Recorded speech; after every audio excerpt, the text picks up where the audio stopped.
এ বন্ধু আমার, আপনি বিচলিত হয়েন না, আপনি পেরেশানিত হয়েন না। আমি আপনার সম্মান বাড়াইছি জানেননি আমার বন্ধু। আরশে আজিমে আমি আল্লাহর সাথে আপনার নাম রেখেছি, সুবহানাল্লাহ। জান্নাতের গেটের মধ্যে আমি আল্লাহর পাশে আপনার নাম, আল্লাহু আকবার। সমস্ত আসমানের দরজার মধ্যে আমি আল্লাহর সাথে আপনার নাম, সমস্ত ফেরেশতাদের মুখে আমি আল্লাহর সাথে আপনার নাম, সমস্ত পয়গম্বরের মুখে আমি আল্লাহর সাথে আপনার নাম, সমস্ত আসমানি কিতাবে আমি আল্লাহর সাথে আপনার নাম, সমস্ত কুল মাখলুকাতের মুখে আমি আল্লাহর সাথে আপনার নাম, কোরআনের পাতায় পাতায় আমি আল্লাহর সাথে আপনার নাম, আজানের মধ্যে আমি আল্লাহর সাথে আপনার নাম, ইকামতের মধ্যে আমি আল্লাহর সাথে আপনার নাম, নামাজেও আমি আল্লাহর সাথে আপনার নাম, তাশাহুদে আমি আল্লাহর সাথে আপনার নাম, কালেমার মধ্যে আমি আল্লাহর সাথে আপনার নাম, কবরেও আমি আল্লাহর সাথে আপনার নাম, হাসরেও আমি আল্লাহর সাথে আপনার নাম।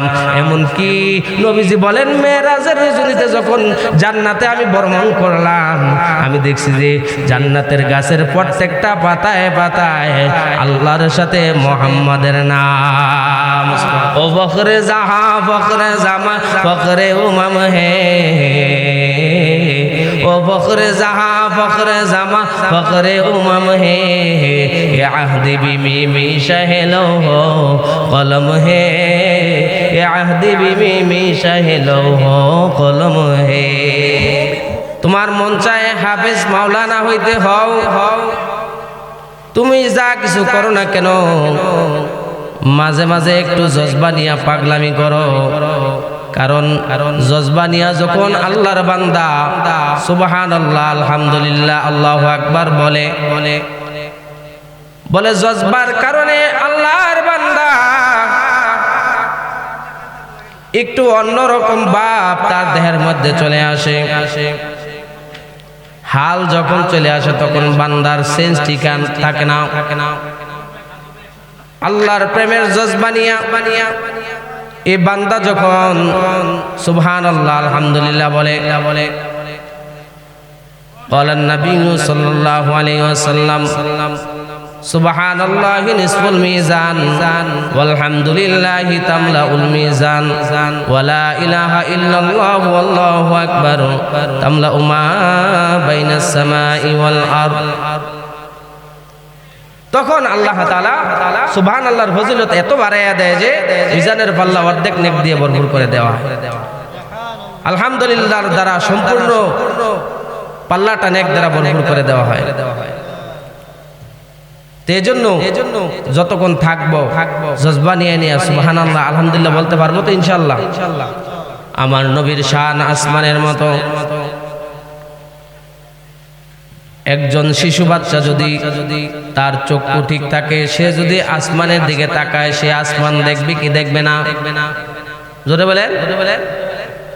একজন কিশোর যদি চক্ষু দিয়া আসমানের দিকে তাকায়, তো এই বান্দা আসমান দেখবে কি দেখবে না?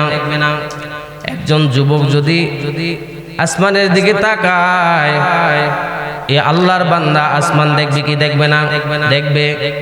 একজন বৃদ্ধ যখন আসমানের দিকে তাকাইবে, বৃদ্ধর চক্ষু যদি ঠিক থাকে, দৃষ্টিশক্তি যদি সম্পন্ন থাকে, ভালো থাকে, তাহলে সে চক্ষু দিয়ে আসমান দেখবে। এটাই স্বাভাবিক। আমার নবীর শান আসমানের মতো কেন বলা হইল? আমার নবীর শান আসমানের মতো সুবিশাল কেন বলা হইল? বলে একজন শিশু যদি শ্রেষ্ঠ শিশু হিসাবে পরিচিতি লাভ করতে চায়, সে শিশু মুহাম্মাদুর রাসূলুল্লাহ সাল্লাল্লাহু আলাইহি ওয়াসাল্লামের অনুসরণ করবে।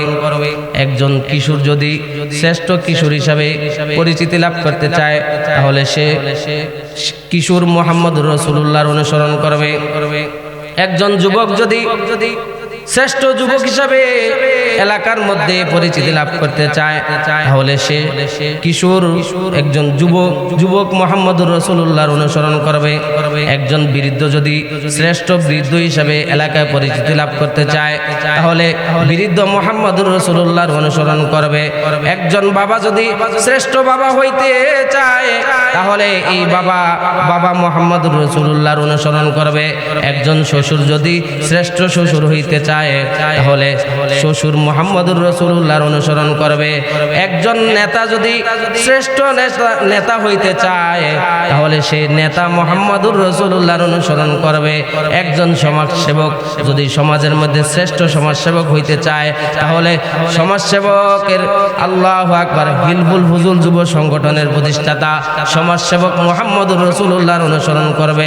একজন রাষ্ট্রনায়ক যদি সে শ্রেষ্ঠ রাষ্ট্রনায়ক হিসেবে পরিচিতি লাভ করতে চায় তাহলে শ্রেষ্ঠ রাষ্ট্রনায়ক মুহাম্মদুর রাসূলুল্লাহর অনুসরণ করবে।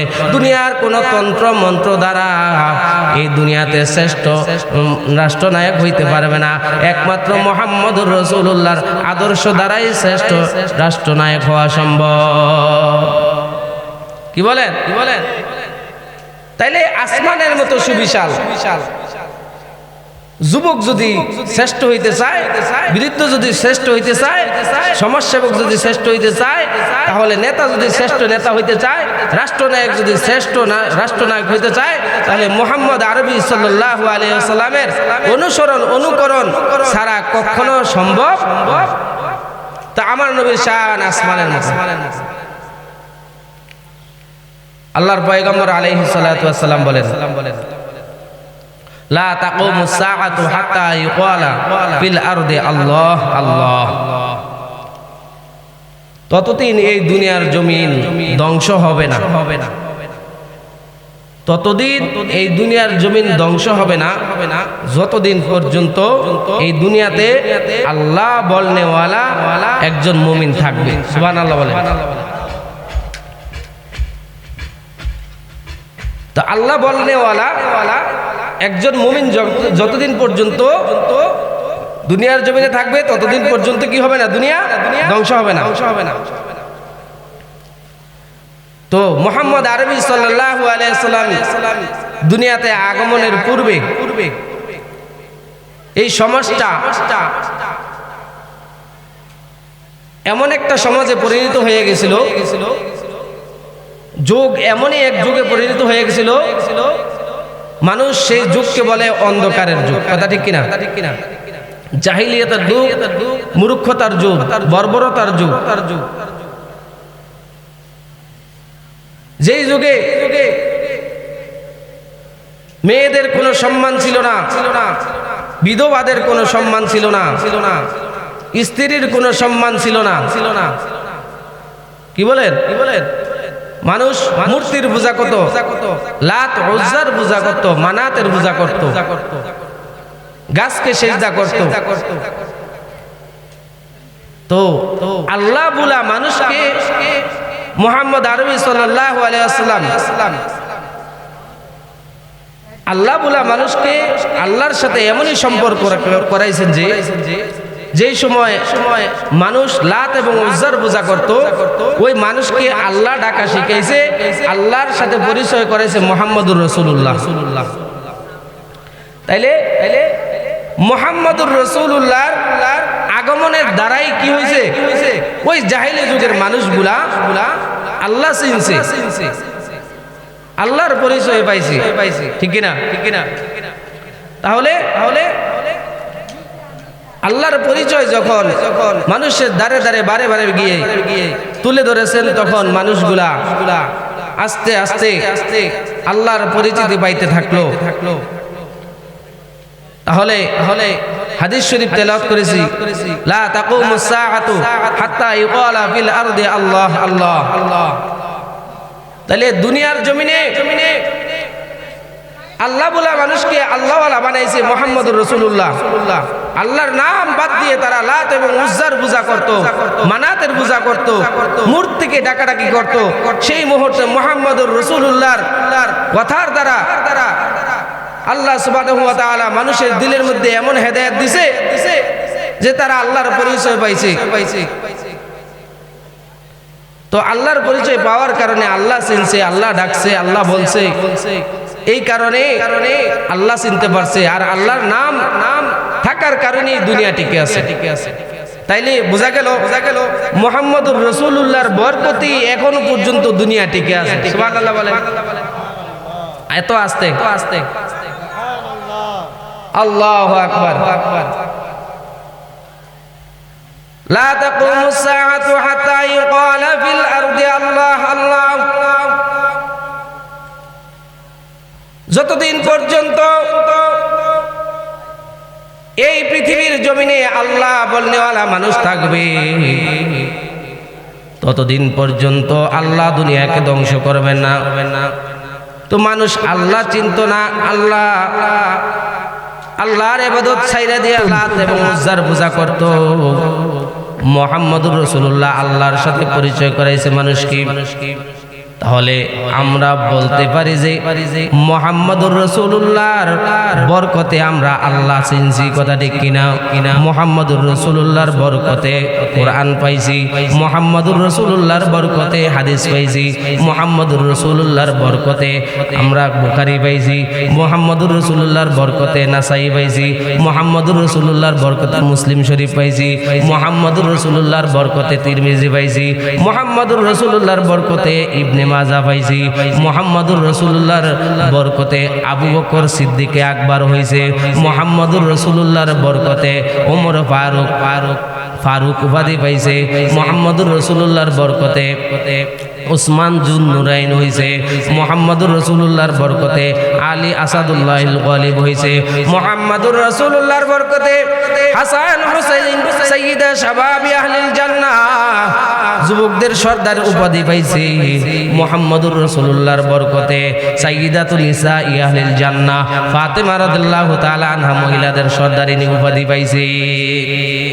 মুহাম্মদুর রাসূলুল্লাহর বরকতে ইবনে আব্বাস রাইসুল মুফাসসিরিন হইছে, মুহাম্মদুর রাসূলুল্লাহর বরকতে ইবনে মাসউদ ফাকিহুল উম্মাহ হইছে, মুহাম্মদুর রাসূলুল্লাহর বরকতে খালিদ বিন ওয়ালিদ সাইফুল্লাহ উপাধি পাইছে, মুহাম্মদুর রাসূলুল্লাহর বরকতে আমরা ইমাম আবু হানিফা পাইছি, মুহাম্মদুর রাসূলুল্লাহর বরকতে ইমাম মালিক পাইছি, মুহাম্মদুর রাসূলুল্লাহর বরকতে ইমাম আহমদ ইবনে হাম্বল পাইছি, মুহাম্মদুর রাসূলুল্লাহর বরকতে ইমাম শাফি পাইছি, মুহাম্মদুর রাসূলুল্লাহর বরকতে মূর্তিগুলা ভেঙে খান খান হয়ে গেছে, মুহাম্মদুর রাসূলুল্লাহর বরকতে পারস্যের 1000 বছরের অগ্নি নিভিয়ে গেছে, মুহাম্মদুর রাসূলুল্লাহর বরকতে অন্ধকার দূর হইছে, মুহাম্মদুর রাসূলুল্লাহর বরকতে মাদ্রাসা হইছে, মুহাম্মদুর রাসূলুল্লাহর বরকতে মসজিদ হইছে, মুহাম্মদুর রাসূলুল্লাহর বরকতে আজকে মাথায় টুপি পরছি, মুহাম্মদুর রাসূলুল্লাহর বরকতে মাথায় পাগড়ি পরছি, মুহাম্মদুর রাসূলুল্লাহর বরকতে মুখের মধ্যে দাড়ি রাখছি, মুহাম্মদুর রাসূলুল্লাহর বরকতে গায়ে লম্বা জামা পরছি, মুহাম্মদুর রাসূলুল্লাহর বরকতে আজকের মাহফিল হইছে, কথা ঠিক না? তাইলে বলা যায় আল্লাহর নবীর আগমন মায়ের জন্য রহমত, আল্লাহর নবীর আগমন কন্যা সন্তানের জন্য রহমত, আল্লাহর নবীর আগমন বিধবা মহিলার জন্য রহমত, আল্লাহর নবীর আগমন স্বামী স্ত্রীর জন্য রহমত, আল্লাহর নবীর আগমন বাবার জন্য রহমত, আল্লাহর নবীর আগমন কুল কায়নাতের জন্য রহমত। ওমা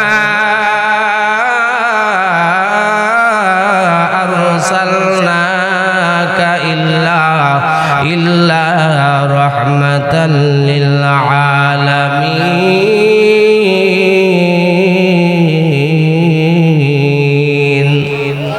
ইমামুল আউয়ালিন আল আখিরিন, ইমামুল আউয়ালিন আল আখিরিন, বহরে সাদাকা রাহমাতাল লিল আলামিন, ইমামুল আউয়ালিন আল আখিরিন, বহরে সাদাকা রাহমাতাল লিল আলামিন। আল্লাহু আকবার।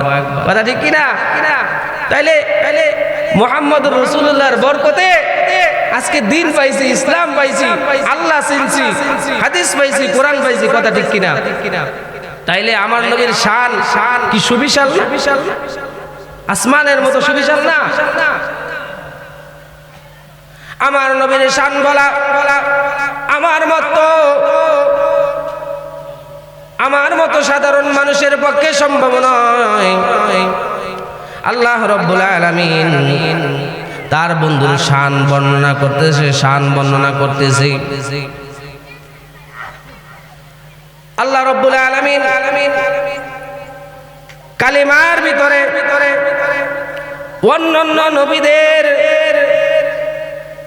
এত মর্যাদা সম্পন্ন করে ব্যাখ্যা দেয় নাই, আখ্যা দেয় নাই।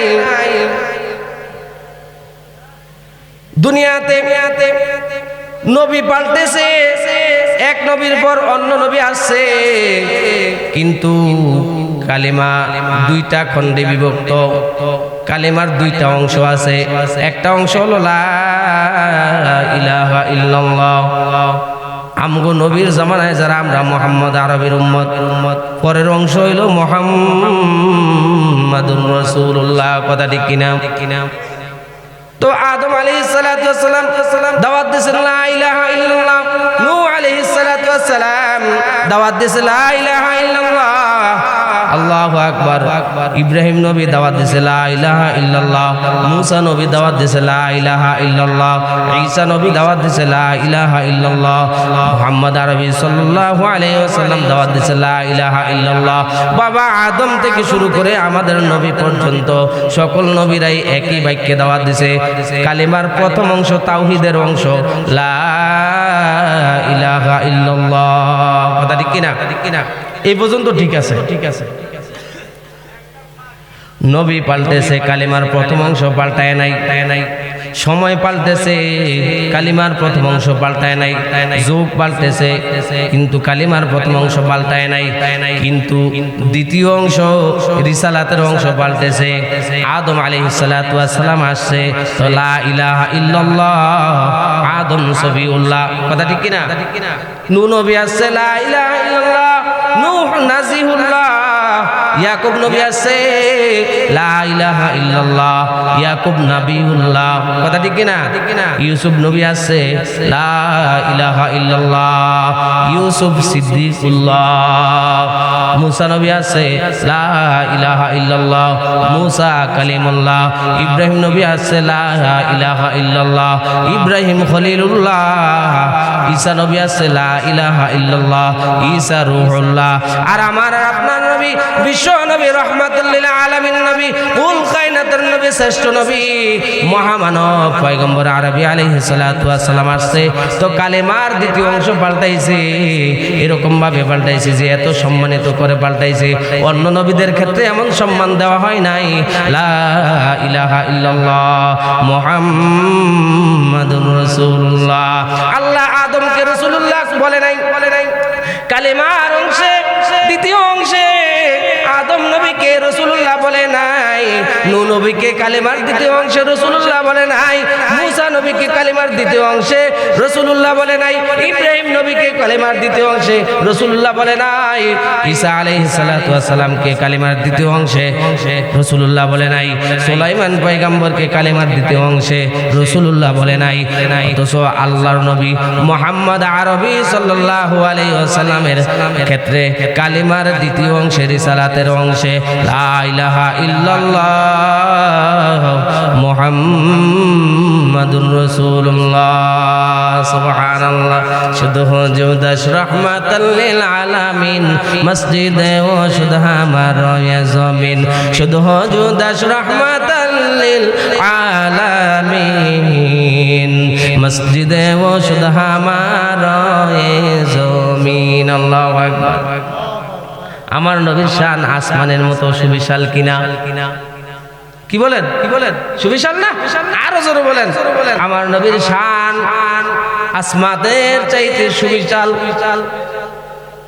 এই শান বর্ণনা করা দুনিয়ার কোনো মাখলুকের পক্ষে সম্ভব না। কথা ঠিক কিনা? আল্লাহ রব্বুল আলামিন নবীজির শান এমন বাড়াইছেন, শুধু কালিমাতে নয়। আল্লাহর নবীর শান আল্লাহ রব্বুল আলামিন এমনি ভাবে বাড়াইছেন, বলে মুহাম্মাদুর রাসূলুল্লাহ। এই নামটাও আল্লাহর কাছে অনেক দামি নাম। মুহাম্মদ শব্দের অর্থ হইল প্রশংসিত। যার প্রশংসা করা হয় তাকে বলে প্রশংসিত। এই মুহাম্মদ নাম কোথায় থেকে আসলো?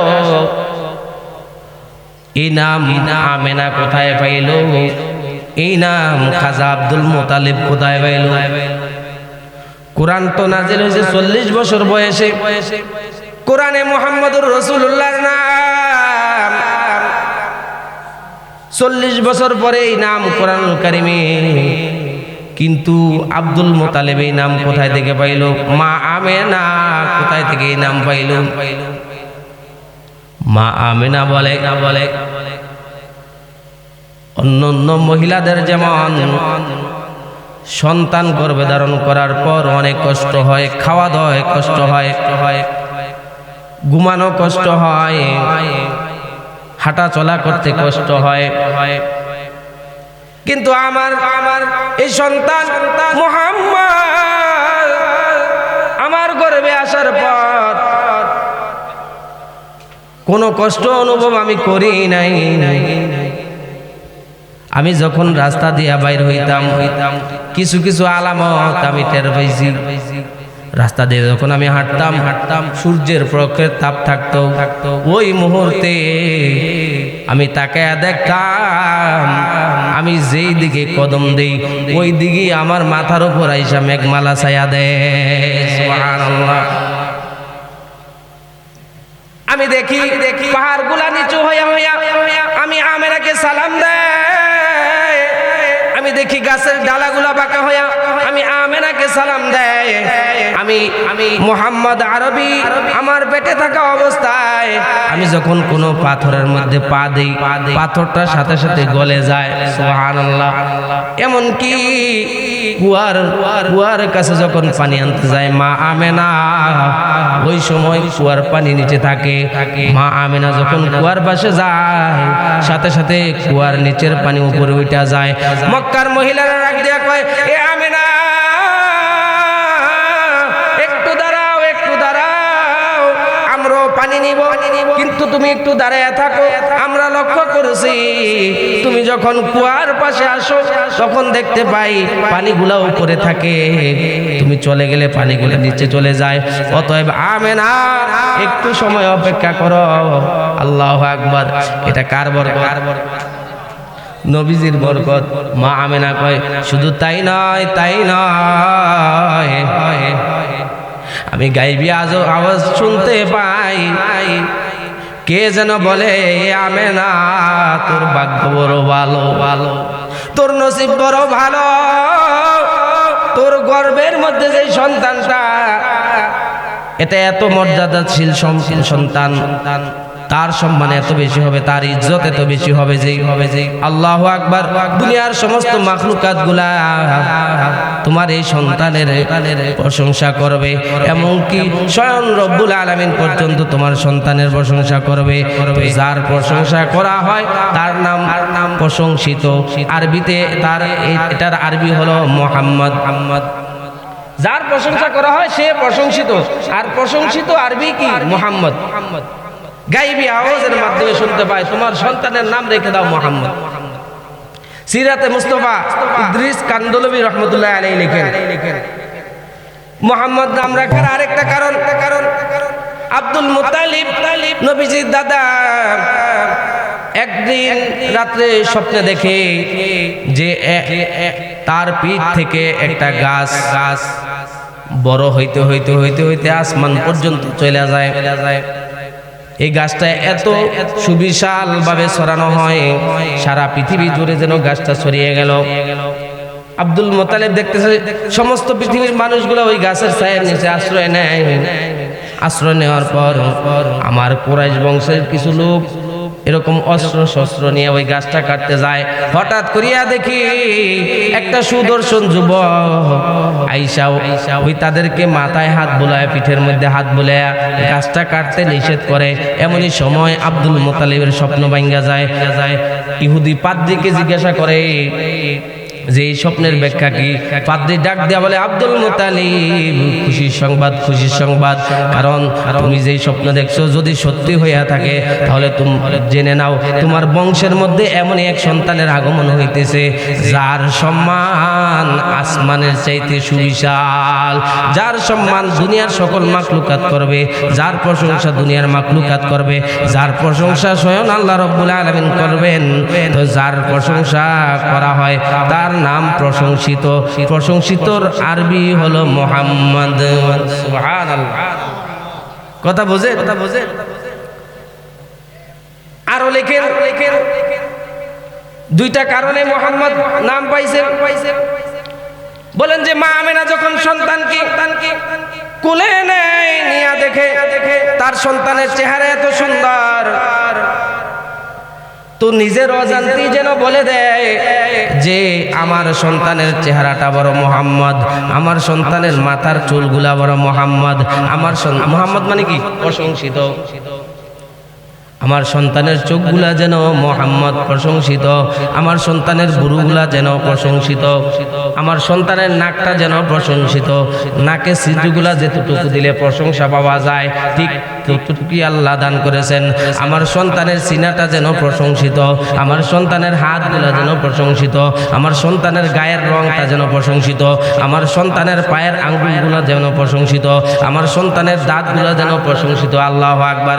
এইভাবে যখন বর্ণনা দিতে থাকে প্রশংসিত প্রশংসিত বলে, অজান্তেই মন থেকে আইসা যায় যে আমার সন্তানের সমস্ত দেহটা 3.5 হাত বডিটা, আমার সন্তানের পূর্ণ দেহটা পূর্ণ বডিটাই যেন মোহাম্মদ।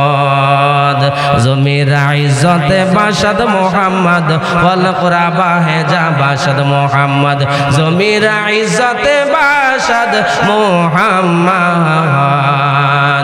জমির ইজ্জতে বাসাদ মোহাম্মদ, ওয়াল কুরবা হেজা বাসাদ মোহাম্মদ, জামালে দিল জামালে আশিকা বাসাদ মোহাম্মদ, খেয়ালে দিল বরা বাসাদ মোহাম্মদ। আল্লাহু আকবার। এই দুনিয়াতে ও মুসলমান উম্মতের দল, এই দুনিয়াতে দুইটা নাম বড় দামি নাম, দুইটা নাম বড় শ্রেষ্ঠ নাম। একটা নাম হলো আল্লাহ, আরেকটা নাম হলো মুহাম্মাদুর রাসূলুল্লাহ। কি বলেন?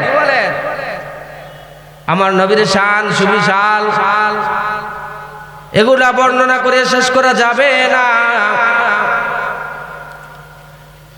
আবু লাহাব, আল্লাহু আকবার, আবু লাহাব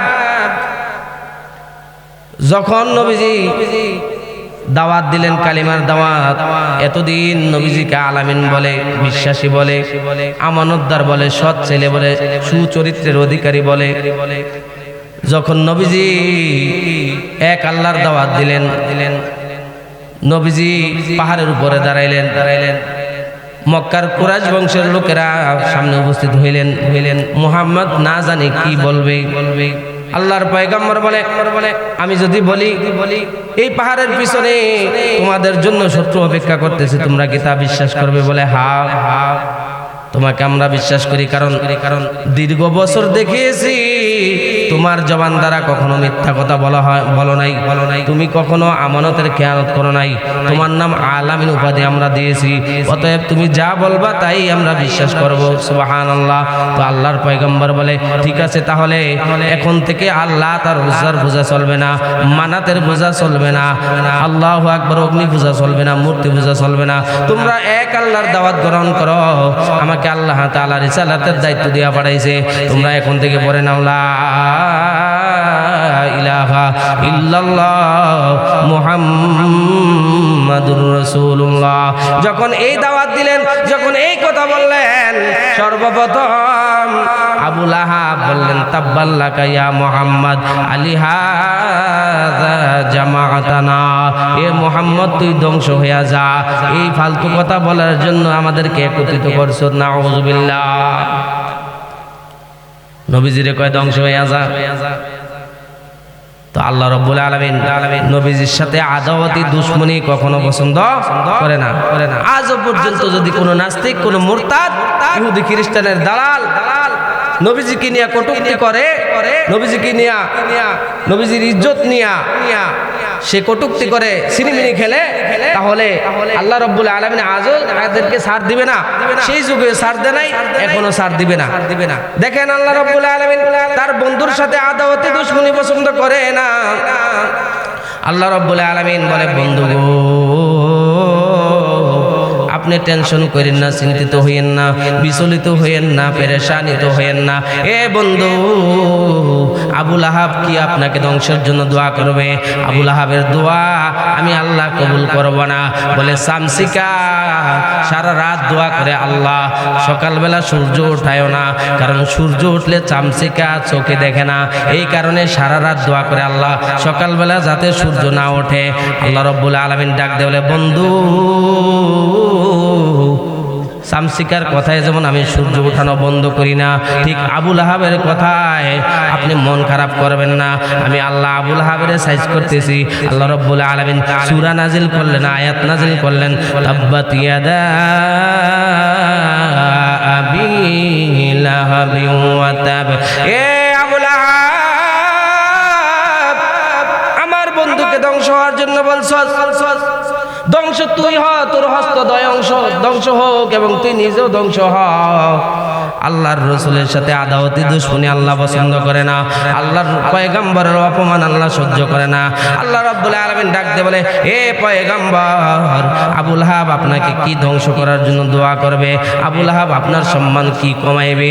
আমি আল্লাহ আপনার সম্মান বাড়াইয়া দিয়েছি। সুবহানাল্লাহ। এ বন্ধু আমার,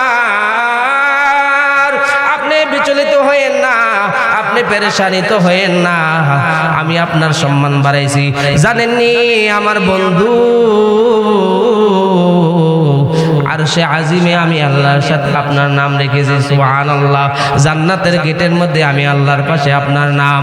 আল্লাহু আকবার। সমস্ত আসমানের দরজার মধ্যে আমি আল্লাহর সাথে আপনার নাম।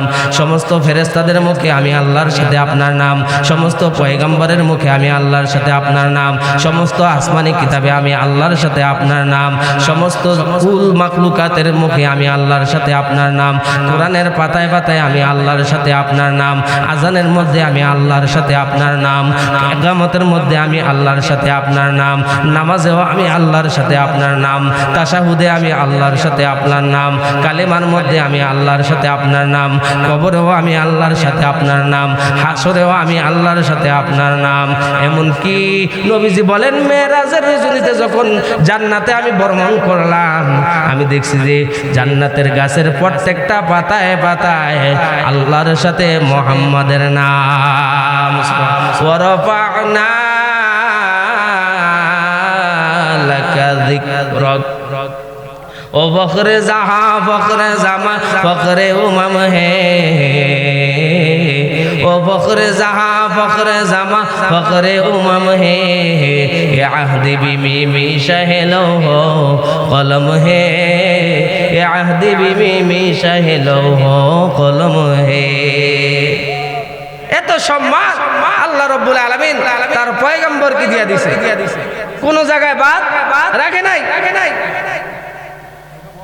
তাহলে সেই নবীর শান আমার আর আপনার পক্ষে বর্ণনা করে শেষ করা সম্ভব হবে? হবে না। তো আমি আয়াতে কারিমা তেলাওয়াত করি সূরাতুল কলমের, কোরআনুল কারীমের ৬৮ নম্বর সূরা, সূরাতুল কলম ২৯ নম্বর পারার ২ নম্বর সূরা, প্রথম শুরুর অংশে ৬টি আয়াত তেলাওয়াত করেছি। আল্লাহ রাব্বুল আলামিন তার বন্ধুর চরিত্র ফুটিয়ে তুলেছে। তার বন্ধুর বিরুদ্ধে যারাই কথা বলছে তাদের প্রতিবাদ করছে। সুবহানাল্লাহ। তাইলে মানুষ মানুষকে ভালোবাসে, কিছু গুণ ওই মানুষটার মধ্যে থাকলে। তো আমাকে আপনাকে আল্লাহ রাব্বুল আলামিন রাসূলকে ভালোবাসার কথা কেন বলছেন? যেই কারণগুলো থাকলে বলে এক মানুষ আরেক মানুষকে ভালোবাসে, ঠিক ওই কারণগুলো মুহাম্মদ আরবি সাল্লাল্লাহু আলাইহি ওয়াসাল্লামের মধ্যে আছে না নাই? স্বাভাবিকভাবে আমরা বুঝি মানুষ মানুষকে ভালোবাসে সে যদি ইজ্জতওয়ালা, সম্মানওয়ালা, বুজুর্গের দিন হয়। কথা ঠিক নেই? আব্দুল কাদের জিলানীকে মানুষ ভালোবাসে না? শাহজালাল ইয়ামানী রহমাতুল্লাহ আলাইহিকে ভালোবাসে না? মানুষের চরিত্রটা যদি ভালো হয় তাহলে মানুষ মানুষকে ভালোবাসে। মানুষের যদি ধন সম্পদ বেশি থাকে তাহলে মানুষ ধন সম্পদের কারণেও আরেক মানুষকে ভালোবাসে। কথা ঠিক নেই? মানুষের চেহারা যদি সুন্দর হয় তো এক মানুষ আরেক মানুষকে ভালোবাসে। কথা ঠিক নেই? তো এই সূরাতুল কলমে আল্লাহ রাব্বুল আলামিন বলেন নুনুল কলামি ওয়া মা ইয়াসতুরুন।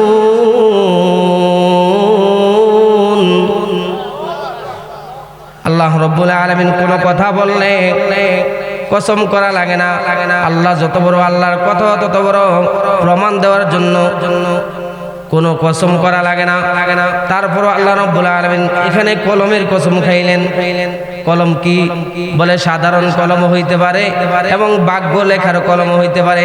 যেই কলমটা আল্লাহ তাআলা সর্বপ্রথম বানাইছেন, বানায়া কি করছেন? মানুষের তাকদীর লেখার জন্য বলছেন। দামি এক কলমের কথা আল্লাহ বলছেন। সংক্ষিপ্তভাবে বলতেছি, ওয়াল কলামি ওয়া মা ইয়াসতুরুন। এই কলম দ্বারা যা লেখা হয়েছে, যেই বিষয়ে লেখা হয়েছে, ওই বিষয়ের কসম। মা আনতা বিনিআমাতি রাব্বিকা বিমাজনুন।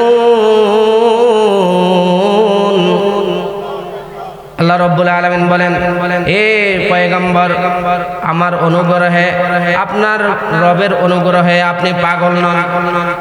আপনি কি নন? পাগল নন। ওয়া ইন্না লাকা লাআজরুন গায়রা মামনুন। আল্লাহ রাব্বুল আলামিন বলেন যে অচিরে আপনার জন্য রয়েছে পুরস্কার। তারপরে আল্লাহ তাআলা বলেন ওয়া ইন্নাকা লাআলা খুলুকিন আযীম। নিশ্চয়ই আপনি হইলেন উত্তম চরিত্রের, মহান চরিত্রের অধিকারী। সুবহানাল্লাহ। আমার আর আপনার পয়গম্বরের চরিত্র কেমন? মহান। চরিত্র মানুষের 4 ধরনের হয়। কয় ধরনের? এক হলো সৎ চরিত্র, অসৎ চরিত্র, উত্তম চরিত্র, মহান চরিত্র। কথা ঠিক নেই? অসৎ চরিত্র তো বোঝেনি, মানুষকে নির্যাতন, জুলুম, অত্যাচার, মানুষের হক নষ্ট করা। আর সৎ চরিত্র হলো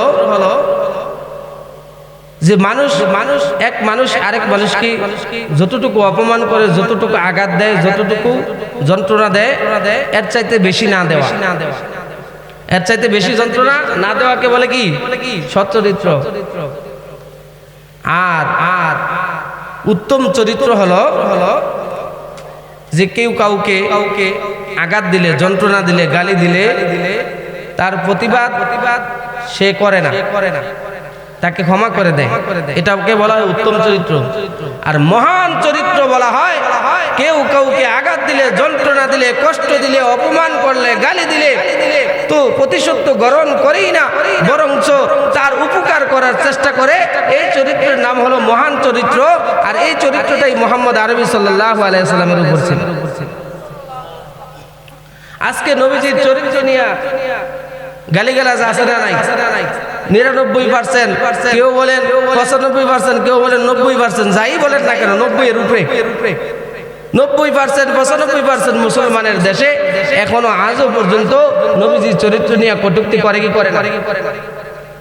অথচ আল্লাহ তাআলা কসম খায়া তার পয়গম্বরের চরিত্রের বিবরণ দিতেছেন। সুবহানাল্লাহ। ওয়া ইন্নাকা লাআলা খুলুকিন আযীম। এ পয়গম্বর, আপনার চরিত্র নিয়ে তারা কথা বলে, আপনাকে তারা পাগল বলে।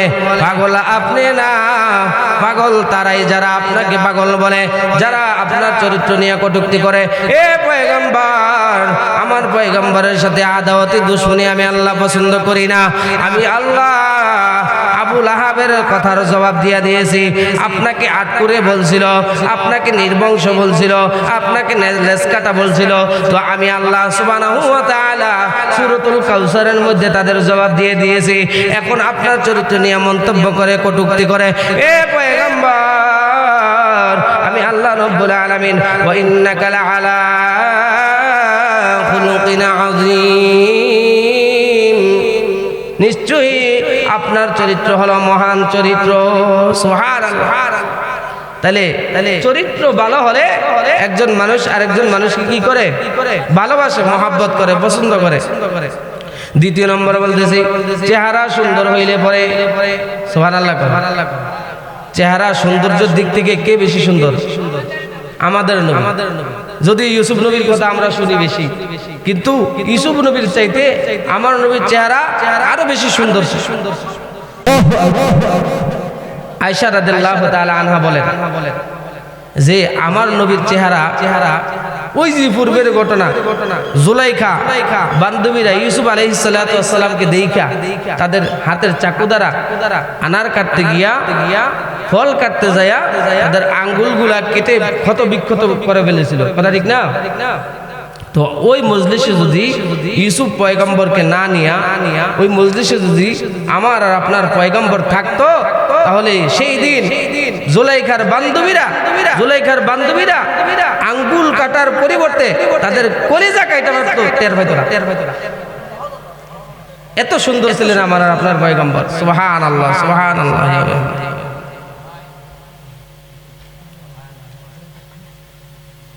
বারা ইবনে আযেব রাদিয়াল্লাহু তাআলা আনহু বলেন 14 তারিখ দিবাগত রাত্রে আমি একবার আকাশের পূর্ণিমার চেহারার চাঁদের দিকে তাকাই, আবার মুহাম্মদ আরবি সাল্লাল্লাহু আলাইহি ওয়াসাল্লামের চেহারার দিকে তাকাই। তো আমি দেখতে পাই যে আমার পয়গম্বরের চেহারা আকাশের পূর্ণিমার চাঁদের চাইতেও বেশি সুন্দর। সুবহানাল্লাহ। এজন্য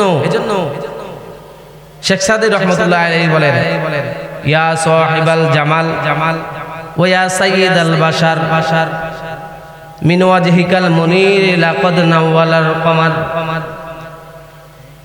আপনি হইলেন সৌন্দর্যের পিরামিড, আপনি হইলেন শ্রেষ্ঠ মানব।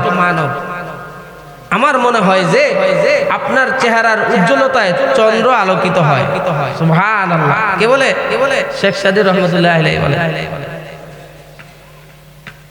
হাসান বিন সাবিত বলেন, ওয়া আহসানু মিনকা লাম তারা কত্তু আইনি ওয়া আজমালু মিনকা লাম তালিদিন নিসা খুলিকতা মুবাররাআম মিন কুল্লি আইবিন কান্নাকা কদ খুলিকতা মা তাশা।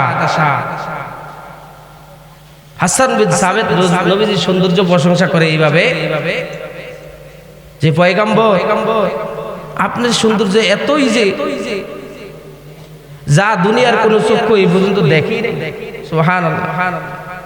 অর্থাৎ আপনার সৌন্দর্যের মতো অন্য কারো সৌন্দর্য দুনিয়ার কোন চোখ দেখে নাই। দেখবি বা কেমনে? কোন মহিলা তো আর আপনার মতো সৌন্দর্য পূর্ণ সন্তান জন্ম দেই নেই।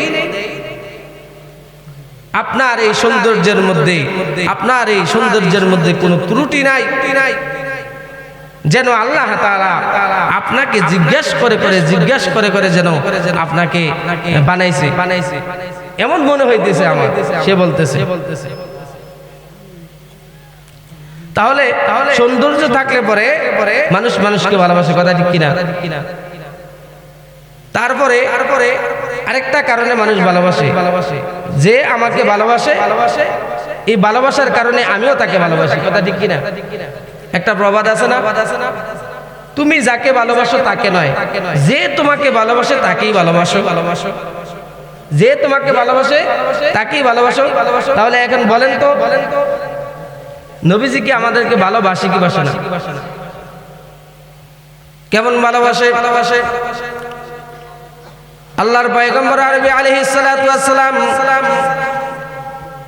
দীর্ঘ 63 বছর উম্মতের মায়ায় কেঁদেছেন, উম্মতের নাজাতের জন্য কেঁদেছেন।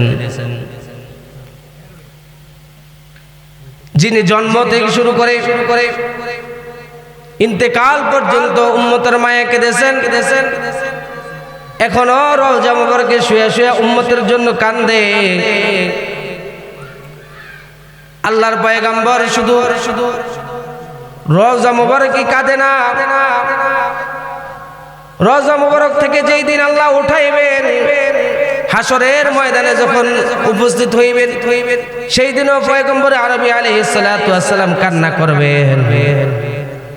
আমার আল্লাহ ডাক দিয়া বলবেন, পয়গম্বর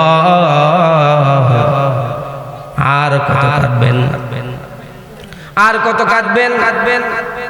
আপনার কান্না আমি রব্বুল আলামিন সইতে পারি না।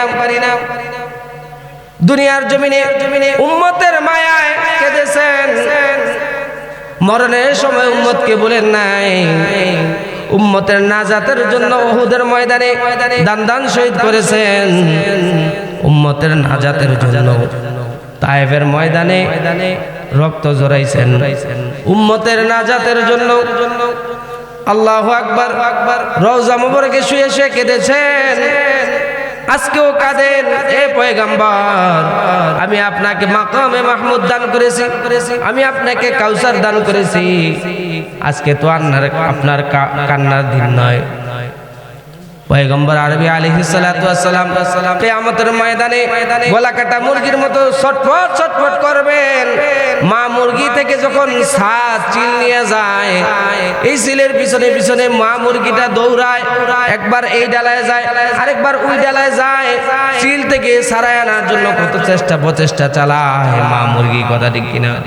সেদিন আল্লাহর পয়গম্বর হাসরের ময়দানে একবার যাইবেন ফুলসিরাতের দিকে, একবার যাইবেন মিজানের পাল্লার দিকে, একবার যাইবেন জাহান্নামের গেটের দিকে, আরেকবার যাইবেন জান্নাতের গেটের দিকে, আর আবার আল্লাহু আকবার অবশেষে মাকামে মাহমুদে সিজদায় পড়ে উম্মতের মায়া কাঁদবে। সুবহানাল্লাহ। আল্লাহ রাব্বুল আলামিন বলেন, বন্ধু আর কাঁদেন না, আর কত কান্না করবেন, মাথা উঠান, মাথা উঠান। আপনি তো আজকের খুশির দিন, আপনার আল্লাহ রাসূল সাল্লাল্লাহু আলাইহি ওয়াসাল্লাম বলবেন আমি কেমনে খুশি হইব, আমার উম্মত না জানে জাহান্নামে হয়ে যাইতেছে। এই কথা বলে বলে পয়গম্বর পেরেশানিত অবস্থায় থাকবেন। আল্লাহ রাব্বুল আলামিন বলবেন, পয়গম্বর যান যান, আজকে তো আপনাকে শাফিউল মুজনিবিন করে আমি আল্লাহ তাআলা গ্রহণ করেছি, আপনাকে সুপারিশের পারমিশন দিলাম, যাকে খুশি তাকে লইয়া আপনি জান্নাতে চলে যান। সুবহানাল্লাহ। উম্মত মে তোমারি হে গুলামোं में तुम्हारा, उम्मत में तुम्हारी है गुलामों में तुम्हारा, तकदीर हमारी है मुक़द्दर है हमारा, तकदीर हमारी है मुक़द्दर है हमारा। তাহলে যিনি আমাকে ভুলেন না, যিনি আমাকে কখনো ভুলে যায় না, যিনি আমাকে সদা সর্বদা স্মরণে রাখে, ওই পয়গম্বরকে ভালোবাসার দরকার আছে না নাই? কারণ পয়গম্বর আমাকে বড় ভালোবাসে, এই ভালোবাসার মধ্যে কোনো স্বার্থকতা নাই। এই কারণে ও দুনিয়ার উম্মতের দল, এখন থেকে নবীর ভালোবাসা দিলের মধ্যে জমাও, কলবের মধ্যে নবীর ভালোবাসা ফিট করো। কারণ দুনিয়ার মধ্যে ভাইয়ের ভালোবাসার মধ্যে সার্থকতা আছে, বোনের ভালোবাসার মধ্যে সার্থকতা পাওয়া যায়, মায়ের ভালোবাসার মধ্যে অনেক সময় সার্থকতা পাওয়া যায়, নেতার ভালোবাসার মধ্যে সার্থকতা পাওয়া যায়, কিন্তু আল্লাহর পয়গম্বরের ভালোবাসার মধ্যে কোনো সার্থকতা নাই। বিনা স্বার্থে ভালোবাসে তোমাকে মুহাম্মদুর রাসূলুল্লাহ। এজন্য পাগল যদি হইতে হয় মুহাম্মদের জন্য পাগল হও, বিশ্বনবী রাহমাতুল লিল আলামিনের জন্য পাগল হও, কারণ সে তোমার জন্য পাগল, কথা ঠিক কিনা? এই কারণে ভালোবাসার যে গুণগুলা থাকলে পরে মানুষ মানুষকে ভালোবাসে, ওই গুণগুলা মুহাম্মদের কাছে আছে না নাই? মানুষ মানুষকে ভালোবাসে আরেকটা কারণে, যদি তার সম্পদ থাকে। এখন বলেন আমার নবী কি গরিব না ধনী? আমার নবী এমন ধনী, শুধু একটা কথা বলি, আল্লাহর পয়গম্বরের জিন্দেগীর শেষ হজ, যেটাকে আমরা বিদায় হজ বলি, ওই বিদায় হজে ওই সময়ে আল্লাহর পয়গম্বর 100 উট কুরবানি দিয়েছেন। সুবহানাল্লাহ। আরো জোরে বলেন সুবহানাল্লাহ। এখন সৌদির বাদশাহ দিতে পারে 100 উট কুরবানি। তাইলে মূলত আমার রাসূল গরিব ছিলেন না, গরিবী হালাতে থাকতে ভালোবাসতে। কি বলেন? আল্লাহ রাসূল সবসময় গরিবদের কাতারে থাকতেই কি করতেন? ভালোবাসতেন। এমন কি আল্লাহ রাসূল এটাও বলেন যে হাসর যেন আল্লাহ তুমি আমার হাসর যেন মিসকিনদের সাথে করো। তুমি আমার হাসর মিসকিনদের সাথে করো। তাইলে কয়টা গুণ বললাম? যে মুহাম্মদ আরবি সাল্লাল্লাহু আলাইহি ওয়াসাল্লামকে ভালোবাসার জন্য, মানুষকে ভালোবাসে কিছু গুণ থাকলে, তো মুহাম্মদ আরবি সাল্লাল্লাহু আলাইহি ওয়াসাল্লামকে ভালোবাসার জন্য যেই গুণগুলা দরকার এই গুণগুলা আছে না নাই? এক নম্বরে বলছিলাম চরিত্র ভালো হইলে মানুষ মানুষকে ভালোবাসে। তাই চরিত্রের দিক থেকে আমার নবী শ্রেষ্ঠ, সুবহানাল্লাহ। তাহলে 2 নম্বর হইল সে যদি কি থাকে, তার যদি সম্পদ থাকে, সম্পদশালী হইলে মানুষ মানুষের পিছনে ঘুরে কি ঘুরে না? নেতার পিছনে ঘুরে না? তারপরে আরেক কারণ হলো চেহারা সুন্দর হইলে। কি বলেন? এই গুণ থেকেও আমার নবী কি শ্রেষ্ঠ না? তাইলে তারপরে বুজুর্গি বেশি থাকলে, আমল আখলাক বেশি থাকলে এক মানুষ আরেক মানুষকে ভালোবাসে, সেই দিক থেকে আমার নবী শ্রেষ্ঠ না? আম্মা জান আয়েশা রাদিয়াল্লাহু তাআলা আনহা বলেন, আমার আপনার পয়গম্বর এত আমল করতেন, সারা রাত নামাজের মধ্যে কাটিয়ে দিতেন। মাঝে মাঝে এমন রুকু করতেন, এমন সিজদা করতেন, মনে হয় যেন রাসূল ইন্তেকাল করেছেন। আমি মাঝে মধ্যে পায়ের মধ্যে সিমটি কাটতাম, তখন রাসূল নাড়াচাড়া দিতেন। সুবহানাল্লাহ। একদিন তেলাওয়াত করতেছেন আর লম্বা রুকু করতেছেন, লম্বা সিজদা দিতেছেন, এদিক দিয়ে বেলাল এসে উপস্থিত, ফজরের সময় হয়ে গেছে। আল্লাহু আকবার। আল্লাহর রাসূল এত লম্বা নামাজ পড়তেন, আর রাসূলের দোয়া কেমন কবুল হইতেন। আবু হুরায়রা রাদিয়াল্লাহু তাআলা আনহু নবীজির কাছে আসে, বলে পয়গম্বর আরবি আলাইহিস সালাতু ওয়াস সালাম, আমি আপনার কাছে আসার জন্য এত চেষ্টা করি, কিন্তু আমার মা দেখতে পারে না, আমার মা তা পছন্দ করে না, প্রত্যেকদিন আমাকে গালিগালাজ করে। তো আল্লাহর পয়গম্বর বলে, তুমি গালিগালাজ সহ্য করো? বলে, না পয়গম্বর, আমাকে তো গালিগালাজ করে ঠিক আছে, কিন্তু আপনাকে সহ গালিগালাজ করে। তো কি করা যায়? বলে, পয়গম্বর আপনি একটু দোয়া করে দেন, আমার মার জন্য দোয়া করে দেন। আল্লাহর পয়গম্বর আবু হুরায়রার মার জন্য দোয়া করতেছে। তো হঠাৎ করিয়া আবু হুরায়রা রাদিয়াল্লাহু তাআলা আনহু দৌড় দিয়েছেন। দৌড় দেওয়ার পর সাহাবী বলতেছে, হে আবু হুরায়রা, তোমার মায়ের জন্য দোয়া করা হইতেছে, তুমি কেন দৌড় দেও? বলে, আমি দেখতে চাই যে আল্লাহর পয়গম্বরের দোয়া আমি বাড়িতে যাওয়ার আগে কবুল হয় কিনা। বাড়িতে যায়, দরজায় নক করে। অন্যদিন মা চিল্লাচিল্লি করে, গালি দেয়, বলে মুহাম্মাদের পক্ষ ছাড়, মুহাম্মাদের সঙ্গ ছাড়ো। কিন্তু আজকে দেখি দরজায় নক করার পর আমার মা মধুর গলায় বলে, বাবা আবু হুরায়রা আইছে। সুবহানাল্লাহ। ভিতরে যাওয়ার পর আমার মা দেখলাম গোসল করছে এবং বলতেছে, বাজান রে, আজকে আমার কলিজার মধ্যে কেন জ্বালা পড়া দিছে। সুবহানাল্লাহ। এই জ্বালা গোসলের কারণে নিবে না। আমার মনে হয় আবু হুরায়রা, তুমি যে মুহাম্মাদের সঙ্গে থাকো, ওই মুহাম্মাদের সঙ্গে থাইকা তুমি যে এত ভালো হইছো, এত গালিগালাজ করার পরও তুমি একটু শব্দ করো না, তুমি একটু অপমান বোধ করো না। আমার মনে হয় এই জ্বালা যন্ত্রণা মুহাম্মদ নবীর কাছে গেলে মিটবে। মুহাম্মদ আরবি আলাইহিস সালাতু ওয়াস সালামের কাছে ওই আবু হুরায়রার মা যায়, ইয়া নবীজির নূরানী চেহারা দেখার পর আবু হুরায়রার মার কলিজা ঠান্ডা হয়। তাহলে বোঝা গেল নবীজির দোয়া সাথে সাথে অ্যাকশন। কথা ঠিক কিনা? তাহলে যার দোয়া অ্যাকশন, তার জন্য মানুষ পাগল কি পাগল না? আরিফুল্লাহ মাওলানার জন্য মানুষ পাগল, শাহজালালী আমিনের জন্য মানুষ পাগল, খাজা মঈনুদ্দিনের জন্য মানুষ পাগল। এখনো যদি কোনো আলেম, কোনো মসজিদের খতিব যদি দোয়া করে, সাথে সাথে যদি তা কবুল হয়, তার আমল আখলাক যদি ভালো হয়, তার চেহারা যদি সুন্দর হয়, তার অর্থ সম্পদ যদি ভালো হয়, তাহলে অবশ্যই মানুষ তাকে ভালোবাসবে কি বাসবে না? তাহলে ভালোবাসার সব গুণগুলা আমার পয়গম্বরের মধ্যে আছে না নাই? এই কারণে ভালো যদি বাসতে হয়, মুহাম্মদ আরবি সাল্লাল্লাহু আলাইহি ওয়াসাল্লামকে বেশি ভালোবাসতে হবে, কারণ যে তিনি আমাকে বড় ভালোবাসে। কথা ঠিক কিনা? পাগল হইতে হলে মুহাম্মদের জন্য পাগল হও, নবীজির জন্য পাগল হও, কারণ নবী তোমাকে ছাড়া জান্নাতে যাবে না। দীর্ঘ 63 বছর কেঁদেছেন, এখনো রওজা মুবারকে শুয়ে শুয়ে কান্দে। এই জন্য কোনো আসে যদি এই খেল করে করে দুরূদ শরীফ পড়ে, তাহলে আমরা এতক্ষণ বুঝলাম নবীজিকে ভালোবাসতে হলে কিছু গুণ, মানুষকে মানুষ ভালোবাসে কিছু গুণ থাকলে, তো নবীজির মধ্যে ওই গুণগুলা আছে। তার মধ্যে সর্বশেষ গুণ বলছিলাম যে আমি নবীজিকে এই জন্য ভালোবাসি যে নবীজি আমাকে ভালোবাসে, এই জন্য, ঠিক না? এই জন্য ভালোবাসা এই কথাটাই শেষ নয়। ভালোবাসা শুধু জবান দিয়ে বললে হবে না, সুন্নত পালনের মাধ্যমে হয় ভালোবাসা। মান আহাব্বা সুন্নতি ফাকাদ আহাব্বানি ওয়া মান আহাব্বানি কানা মাই ফিল জান্নাহ। সুবহানাল্লাহ।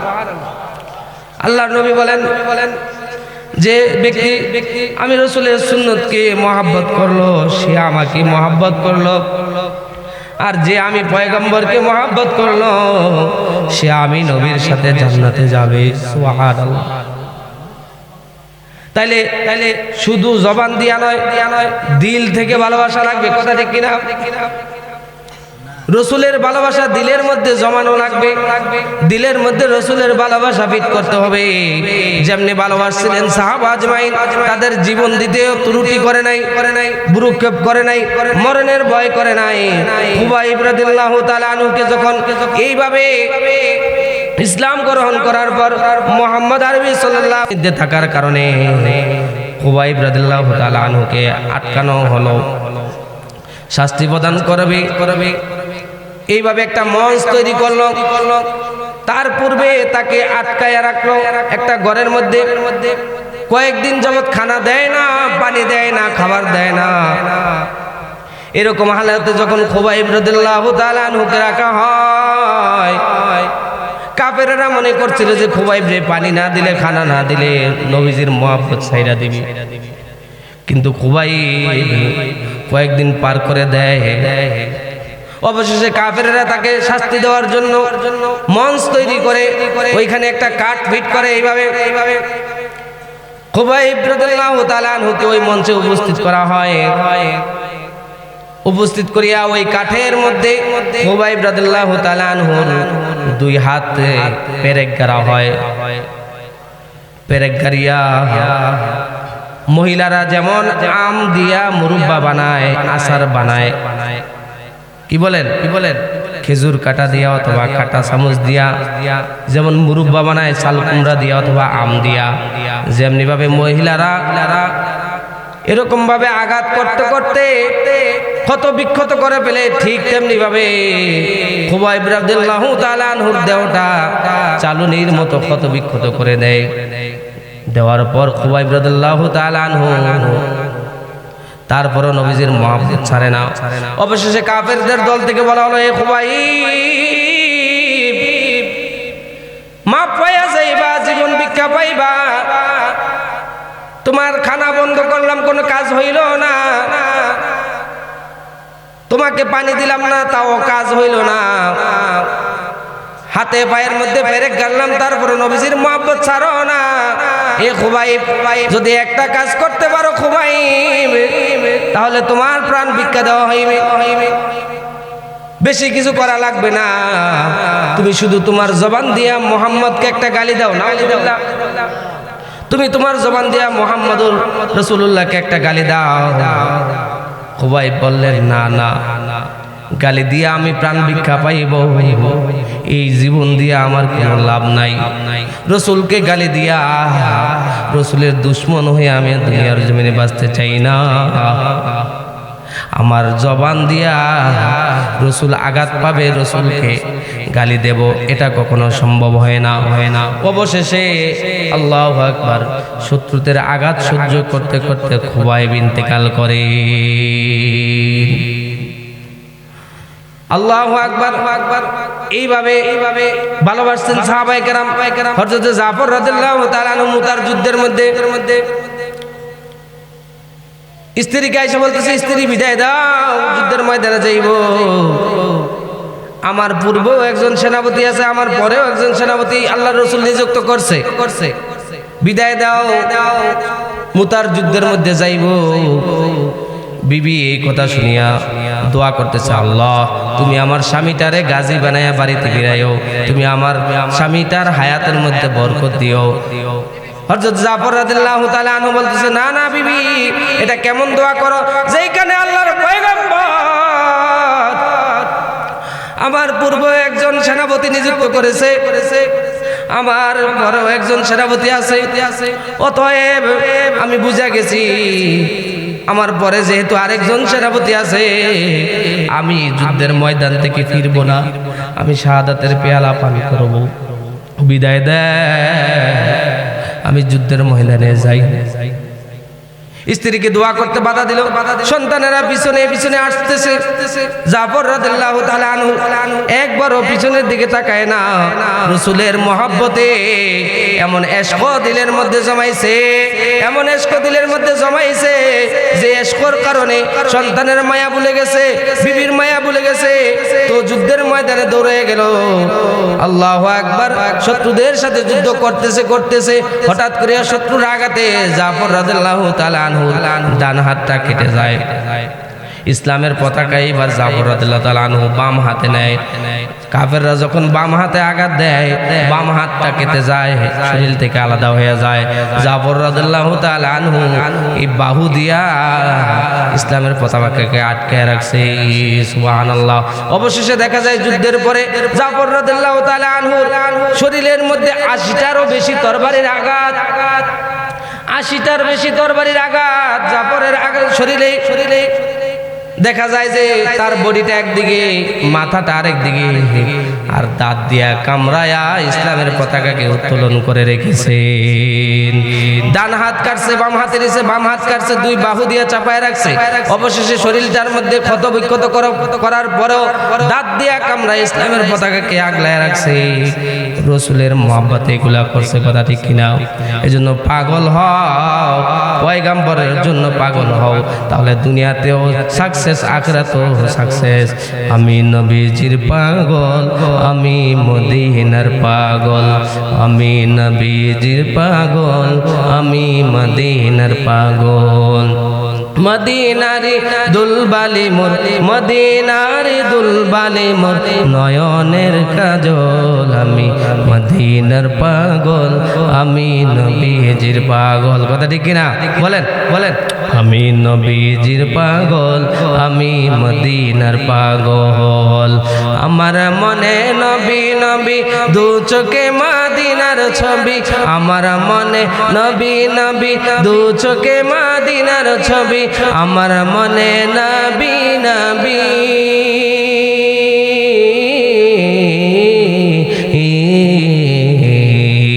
আমার মনে নবী নবী, দু চোখে মদিনার ছবি, নবীর জন্য দিতে পারি, নবীর জন্য দিতে পারি, নবীর জন্য দিতে পারি, নবীর জন্য দিতে পারি জীবনের সকল। আমি মদিনার পাগল, আমি নবীজির পাগল, মদিনার পাগল, আমি নবীজির পাগল। মদিনারি দুলবালি মোর, মদিনারি দুলবালি মোর, নয়নের কাজল, আমি মদিনার পাগল, আমি নবীজির পাগল। কথা ঠিক কিনা? ইমাম মালিক রহমাতুল্লাহি আলাইহি মদিনার দুলবা, তীর্ণ লতা, দুবলাকে হাতে নিয়া, গাছ তীর্ণ লতাকে হাতে নিয়া বলে, এ মদিনার গাছ, এ মদিনার তীর্ণ লতা, তুই বড় দামি,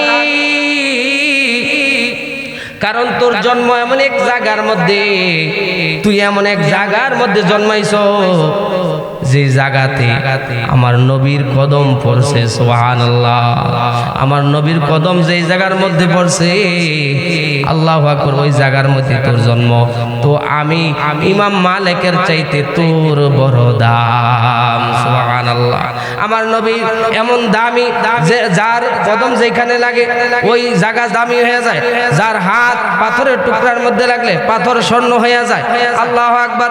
বলে মুসা আলাইহিস সালাতু ওয়াস সালামের শান হইল, মুসা নবী লাঠি দিয়ে পানিতে আঘাত করার পর আল্লাহ তাআলা ওই নীল নদকে, লোহিত সাগরকে রাস্তায় পরিণত কইরা দেওয়া হয়। আর আমার আর আপনার পয়গম্বর এমন শান শৌকতওয়ালা, এমন ইজ্জতওয়ালা, এমন আজমতওয়ালা, এমন সম্মানিত নবী। মুসা নবী লাঠি দিয়ে আঘাত করার পর পানি ফেটে রাস্তা হয়ে যায়, পানি দুই ভাগ হয়ে রাস্তা হয়ে যায়। আর আমার নবী আঙ্গুল দিয়া ইশারা করলে চন্দ্র দ্বিখণ্ডিত হয়ে যায়। সুবহানাল্লাহ, আল্লাহু আকবার। মুসা নবী আল্লাহর কাছে দোয়া করে, রব্বি ইশরাহ লি সাদরি ওয়া ইয়াসসির লি আমরি, হে আল্লাহ আমার বক্ষকে প্রসারিত করে দাও। আর আমার পয়গম্বরের ক্ষেত্রে আল্লাহ বলে, ও পয়গম্বর, মুসা নবী দোয়া করার পর তার সিনাকে প্রসারিত করে দেই, আর আপনি দোয়া না করতে আলাম নাশরাহ লাকা সাদরাক। মুসা নবী দোয়া করার পর তার সিনা আমি কি করি? প্রসারিত করে দেই, এলেম দিয়া ভরপুর করে দেই। আর আমি আল্লাহ তাআলা আপনি দোয়া না করার আগেই তা প্রসারিত করে দেই। এজন্য আল্লাহু আকবার, এজন্য সমস্ত নবীদের শ্রেষ্ঠ নবী হলো মুহাম্মদুর রাসূলুল্লাহ। এজন্য ভালো যদি বাসতে হয় মুহাম্মদ আরবিকে ভালোবাসবো, তার সুন্নত পালনের মাধ্যমে ভালোবাসবো। রাজি আছে কিনা? তাইলে আমার আজকের আলোচনা হলো এই, মানুষকে ভালোবাসে কয়েকটা গুণ থাকলে, তো সেই গুণ কি কি? বলে তার চরিত্র সুন্দর হইলে, বলে তার চেহারা সুন্দর হইলে, বলে যে সে সম্পদশালী হইলে, সে বুজুর্গ হইলে। কথা ঠিক কিনা? তো এই কারণগুলো আমার নবীর মধ্যে আছে না নাই? এই জন্য ভালোবাসবো কাকে? আল্লাহ এবং রাসূলুল্লাহকে। রাজি আছি তো ইনশাআল্লাহ? তো ভালোবাসা হয় কিভাবে? সুন্নাত পালনের মাধ্যমে। আল্লাহ সুবহানাহু ওয়া তাআলা আমাদের সকলকে যতদিন দুনিয়াতে বেঁচে থাকি